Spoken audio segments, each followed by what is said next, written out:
Arrête tout ce que tu fais, toi, l'élu de Dieu. Là, maintenant. Oui, toi qui me regardes, ne scrolle plus. Parce que si tu es tombé sur ce message à cet instant précis, ce n'est pas un hasard. Et tu le sais déjà, ces dernières heures, peut-être ces derniers jours, tu as ressenti quelque chose d'étrange. Une fatigue que le sommeil ne répare pas. Un doute qui s'installe même quand tout semble aller bien. Et cette impression lourde, comme si ton destin te regardait sans te parler.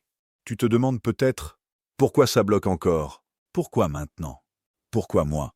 Élu, écoute-moi bien. Ce que tu appelles un retard n'en est pas un.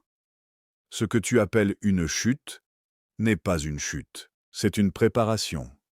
Et aujourd'hui, quelque chose est en train de changer dans ton histoire. Quelque chose ne peut plus être retenu. Avant d'aller plus loin, écris un mot dans les commentaires. Libération. Un seul mot. Et garde-le en tête jusqu'à la fin. Parce que ce que tu vas entendre va te confronter autant que ça va te réveiller. Élu, il est important de comprendre un mécanisme fondamental que la plupart des personnes ne voient jamais pendant qu'elles le vivent. Le cerveau humain interprète les événements en fonction de ses attentes, pas de leur fonction réelle. Cela veut dire que ce que tu as vécu jusqu'ici a probablement été mal interprété parce que tu le regardais avec un système de lecture émotionnel et immédiat, alors que certaines expériences sont conçues pour produire un effet différé, progressif et structurant. Ce que tu as appelé silence, isolement ou retard n'a jamais été des événements isolés. Ce sont des environnements de transformation.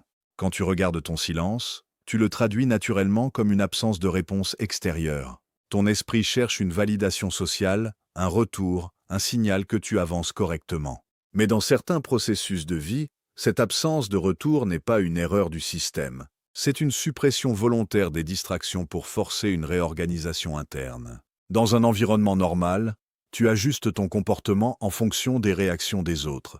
Mais dans une phase de recalibrage profond, ces réactions sont retirées pour empêcher une dépendance à l'extérieur. Cela oblige ton attention à revenir sur tes propres schémas de pensée, tes automatismes et tes décisions inconscientes.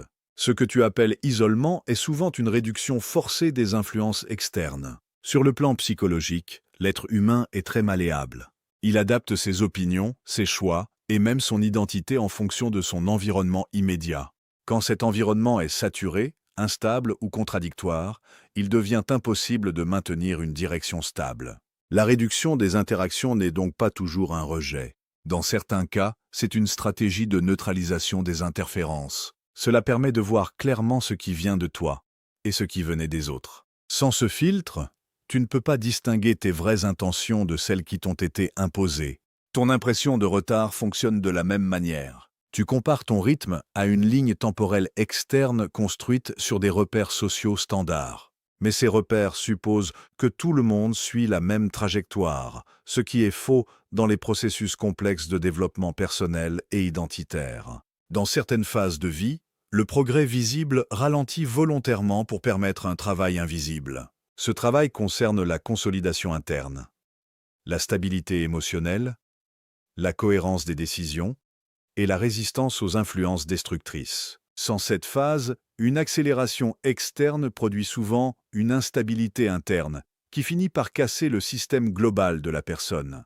Il est aussi nécessaire de comprendre que certaines versions de toi-même sont incompatibles avec certains niveaux de vie. Ce n'est pas une question de valeur personnelle, mais de capacité structurelle. Chaque niveau de responsabilité, de visibilité ou d'impact demande une architecture mentale différente. Si cette architecture n'est pas en place, l'exposition à des environnements plus complexes peut provoquer une surcharge cognitive et émotionnelle.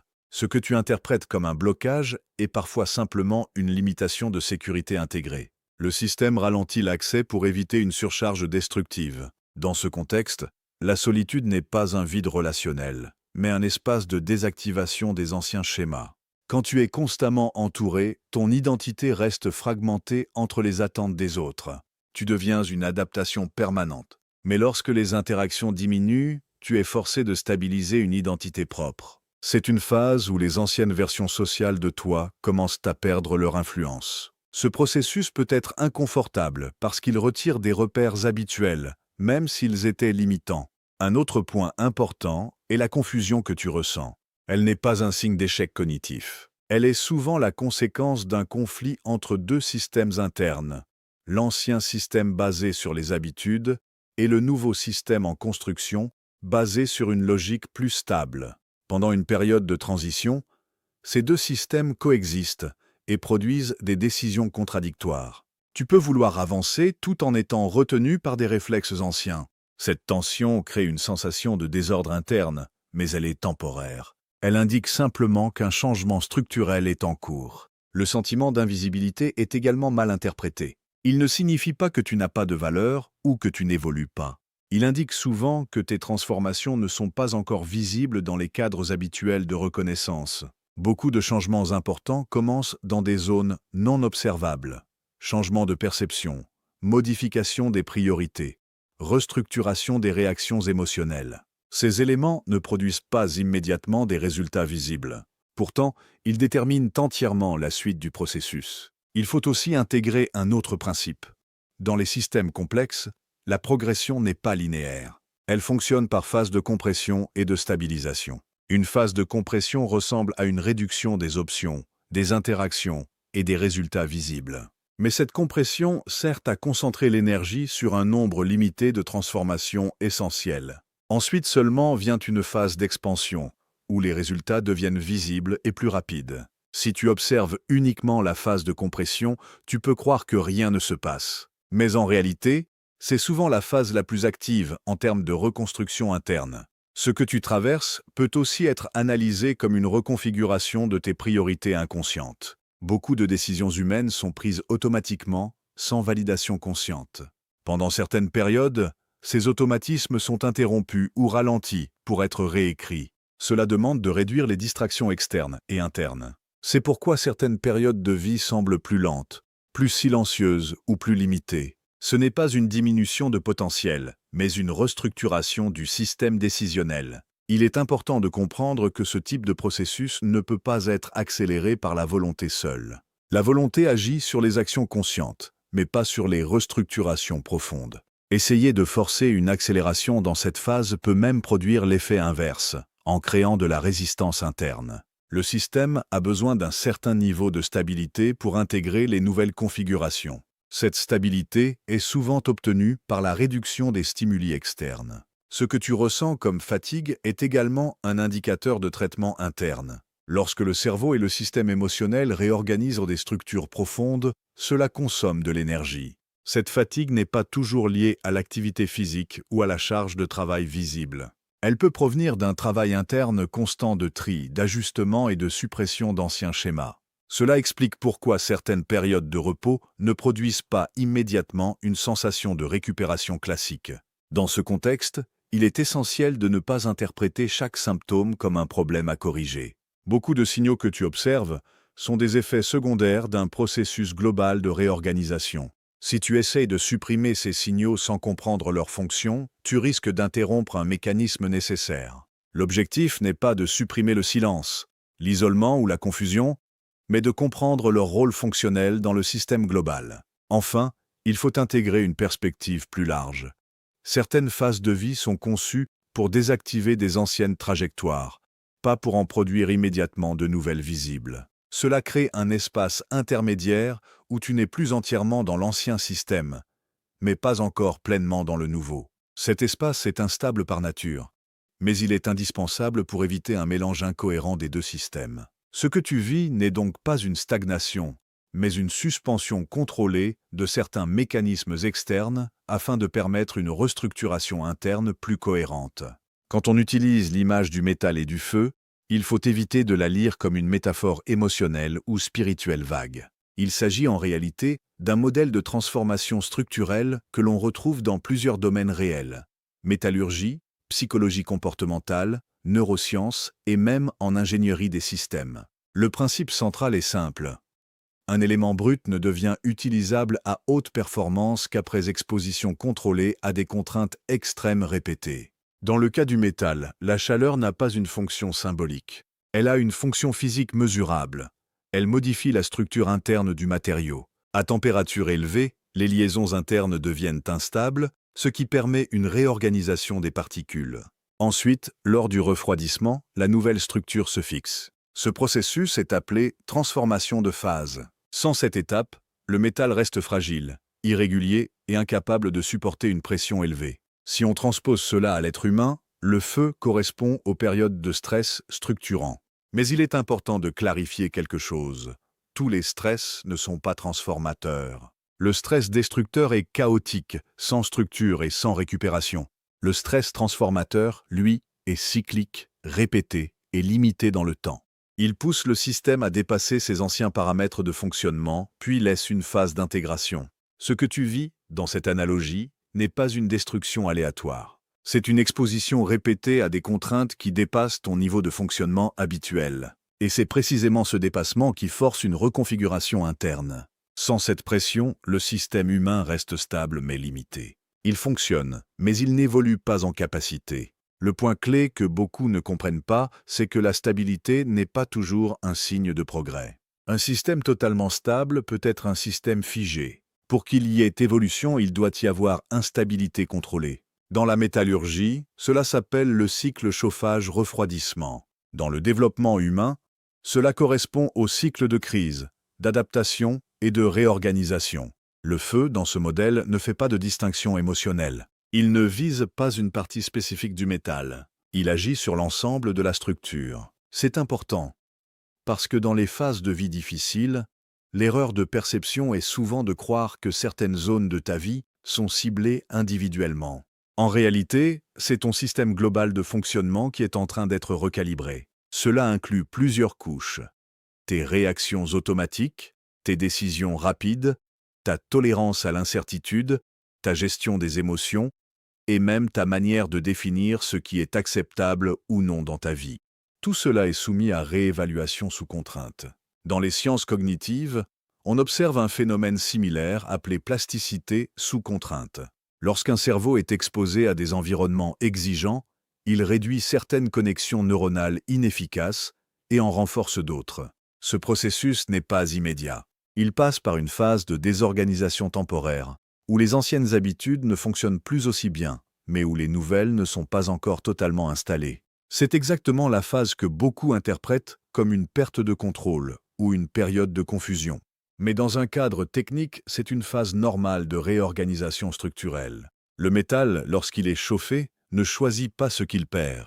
Les impuretés et les structures faibles sont éliminées automatiquement parce qu'elles ne résistent pas aux nouvelles conditions physiques. De la même manière, dans un processus humain de transformation, certaines habitudes, relations, croyances ou réactions ne survivent pas au nouveau niveau de pression.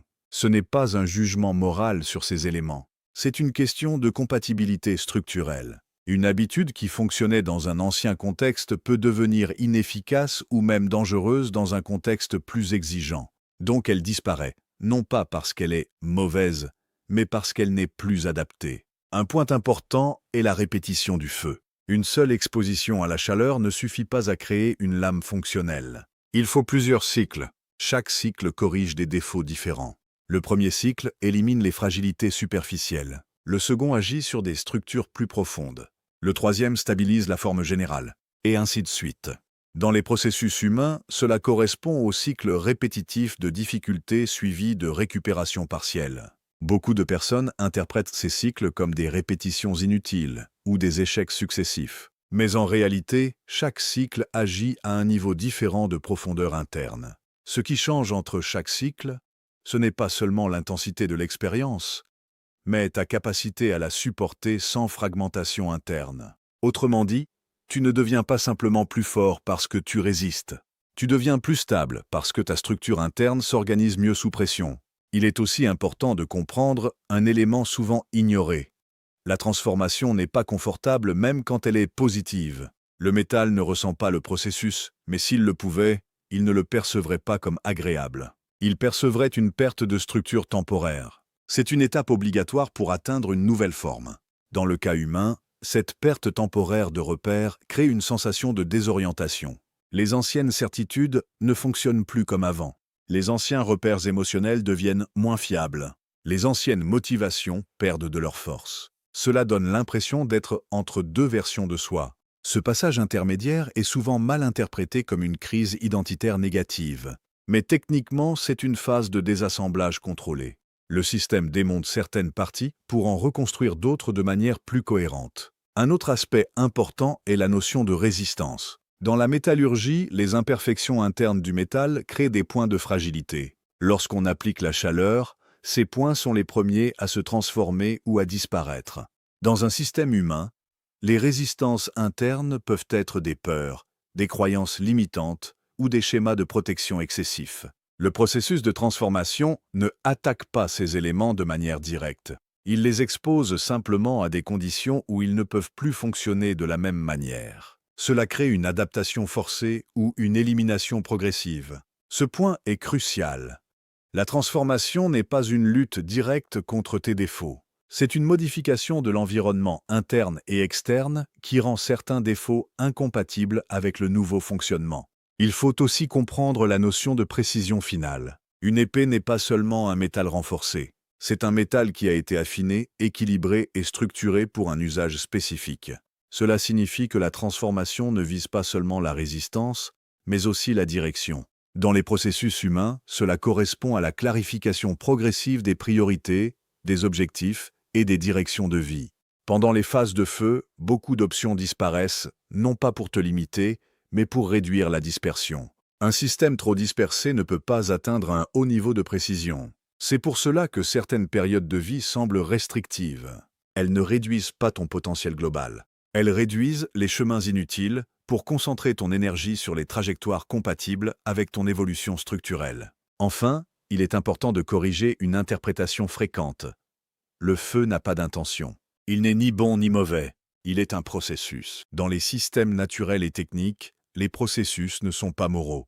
Ils sont fonctionnels. Cela signifie que ce que tu vis ne doit pas être interprété comme une punition ou une récompense. C'est une phase de recalibration structurelle sous contrainte. Le résultat final dépend de la manière dont la structure se réorganise, pas de l'intensité émotionnelle du processus. Ce que tu appelles perte est souvent une élimination de structures incompatibles avec ton prochain niveau de fonctionnement. Et ce que tu appelles douleur est souvent la perception consciente d'une réorganisation interne que tu ne contrôles pas directement, mais qui suit une logique de construction précise. Tu n'es donc pas en train d'être détruit.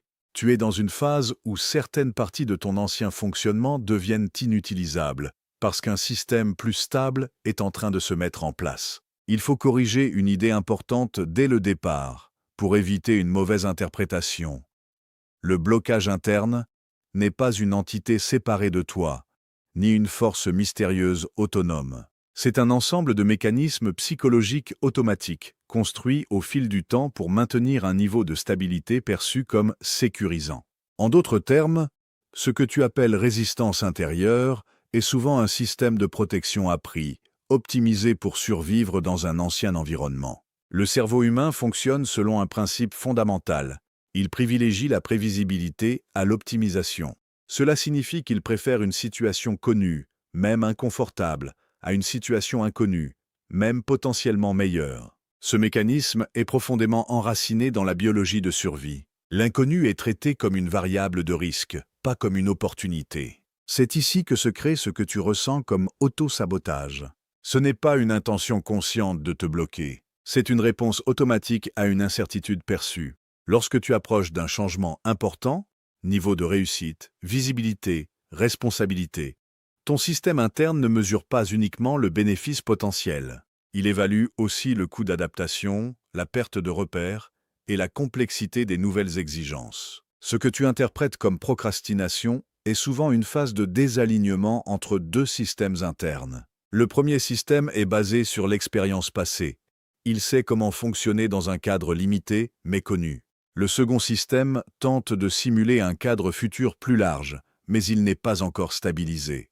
Tant que ces deux systèmes ne sont pas synchronisés, le comportement externe devient incohérent. Hésitation, retard, évitement.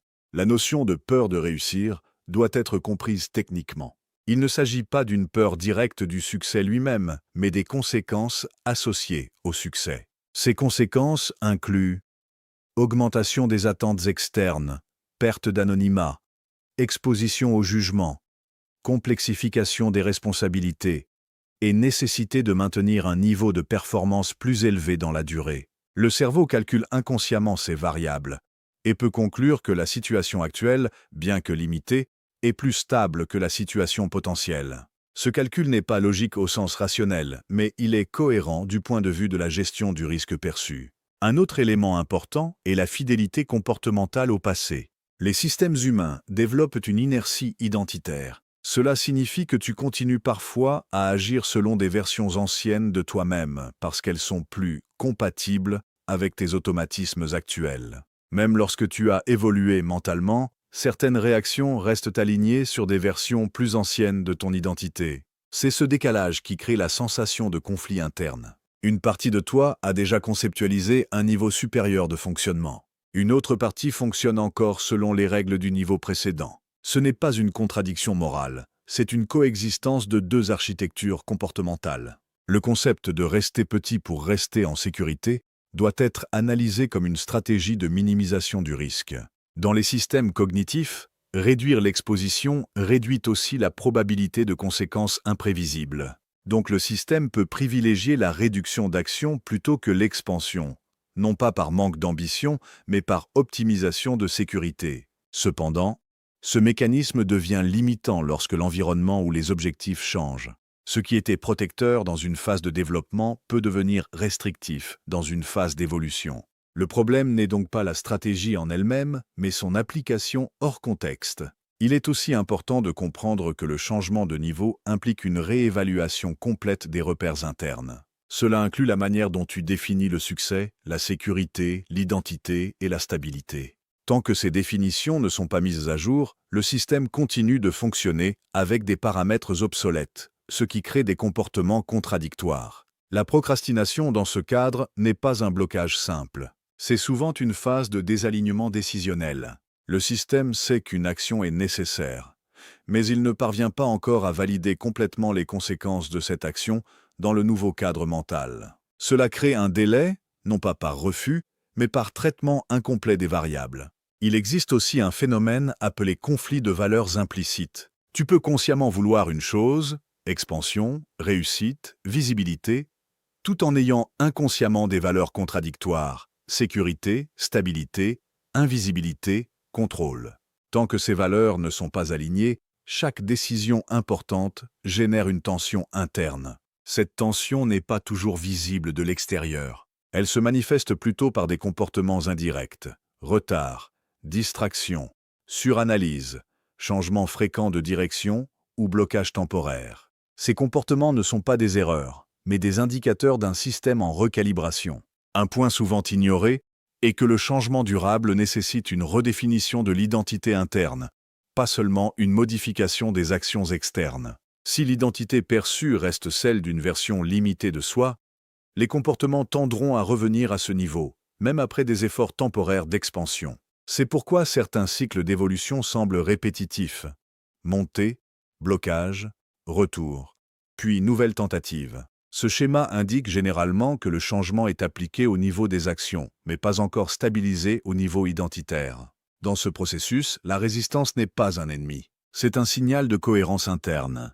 Elle indique que quelque chose dans la nouvelle direction n'a pas encore été intégré de manière stable dans le système global. Ignorer cette résistance peut conduire à des actions incohérentes ou à une instabilité à long terme. Il faut aussi clarifier un point important. La notion de version supérieure de toi-même n'est pas un état fixe. C'est une configuration fonctionnelle adaptée à un contexte donné. Chaque niveau de fonctionnement exige un ensemble différent de compétences, de tolérances et de structures internes. Le passage d'un niveau à un autre implique donc une désactivation partielle de certaines anciennes stratégies. Ces stratégies ne sont pas supprimées parce qu'elles sont mauvaises, mais parce qu'elles ne sont plus optimales dans le nouveau cadre. Ce processus peut créer une impression de perte temporaire de contrôle, car des automatismes anciens deviennent moins efficaces avant que les nouveaux ne soient totalement stabilisés. Cette phase intermédiaire est souvent la plus inconfortable, car elle combine diminution des anciens repères et absence de pleine stabilité des nouveaux. Enfin, il est essentiel de comprendre que la négociation interne que tu ressens n'est pas un signe de faiblesse, mais un indicateur de transition. Un système stable n'a pas besoin de négocier ses décisions internes. Un système en transition, lui, teste différentes configurations avant de stabiliser un nouveau modèle de fonctionnement. Ce que tu vis n'est donc pas une opposition entre toi et toi-même au sens conflictuel. C'est un processus de synchronisation progressive entre différentes couches de ton fonctionnement interne, où certaines parties tentent de maintenir la stabilité pendant que d'autres explorent une expansion structurelle. Ce type de formulation doit être compris non pas comme une déclaration émotionnelle, mais comme une synthèse d'un état de transition psychologique et comportementale. Dans les systèmes humains complexes, les phases de changement profond ne sont pas linéaires, ni immédiatement perceptibles. Elles suivent plutôt une logique de décalage entre processus internes et perception consciente. Quand on parle de synchronisation invisible, il s'agit d'un phénomène bien connu en psychologie cognitive et en dynamique des systèmes. Les changements structurels internes précèdent toujours leur manifestation observable. Autrement dit, un système peut être déjà en train de se réorganiser de manière significative sans que les effets soient encore visibles dans la réalité quotidienne ou dans les résultats concrets. Ce décalage crée une illusion de stagnation.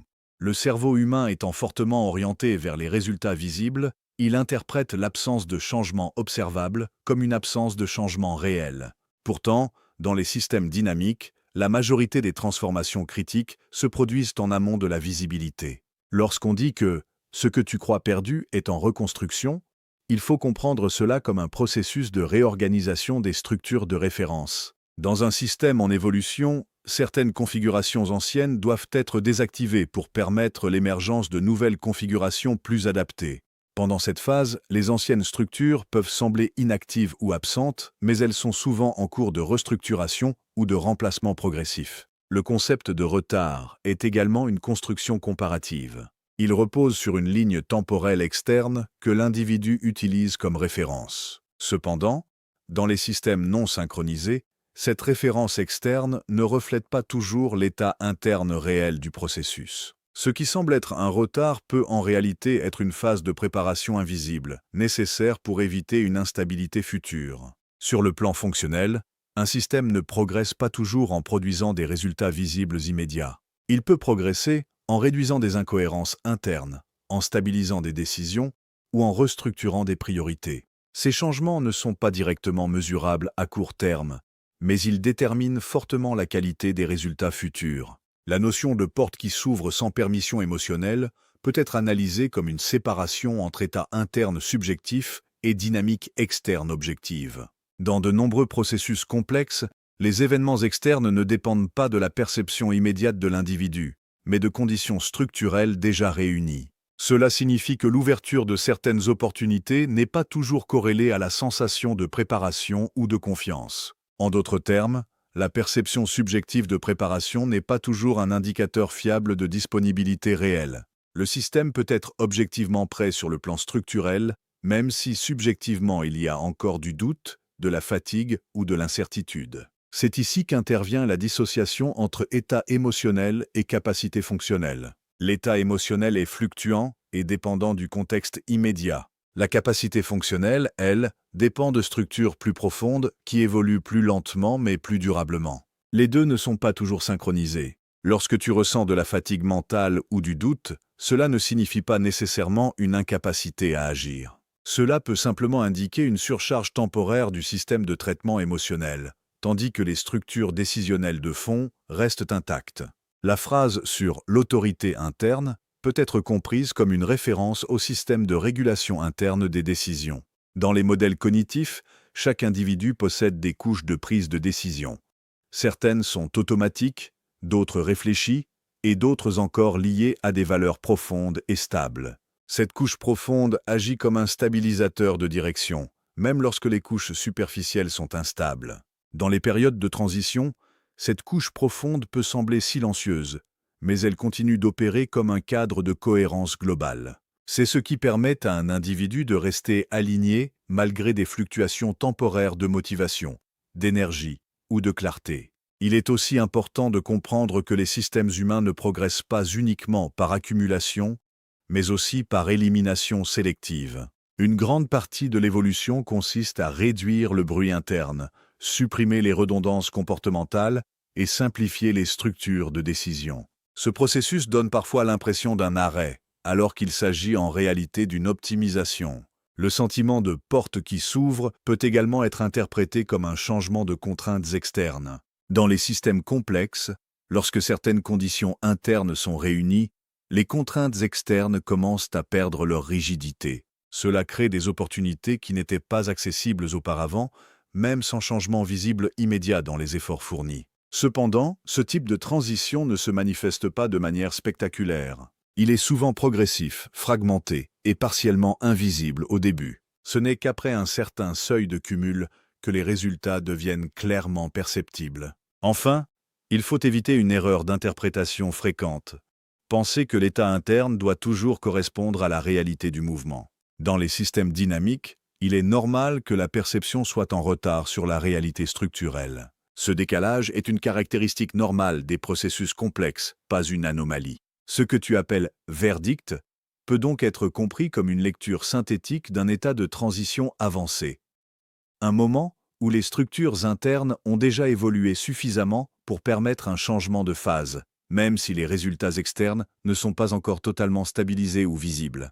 Si tu veux manifester ta délivrance, répète après moi, élu. Pas mentalement. Avec ton esprit, avec ton centre. Avec ta vérité, je ne suis pas en retard, je suis en formation. Et ma libération est déjà en route. Encore une fois, je ne suis pas en retard, je suis en formation. Et ma libération est déjà en route. Alors maintenant, reviens à ce mot que tu as écrit au début, libération. Regarde-le différemment. Ce n'était pas juste un mot dans les commentaires, c'était une déclaration, une trace, une activation. Et si tu es encore là, ce n'est pas par curiosité. C'est parce que quelque chose en toi reconnaît la vérité même si ton mental résiste encore. Alors fais une chose simple. Écris encore une fois dans les commentaires « libération » ou « libéré ». Et laisse ce mot devenir un point de bascule dans ton histoire. Parce que ce qui arrive, élu, n'est pas petit, et tu n'as jamais été préparé pour une vie ordinaire.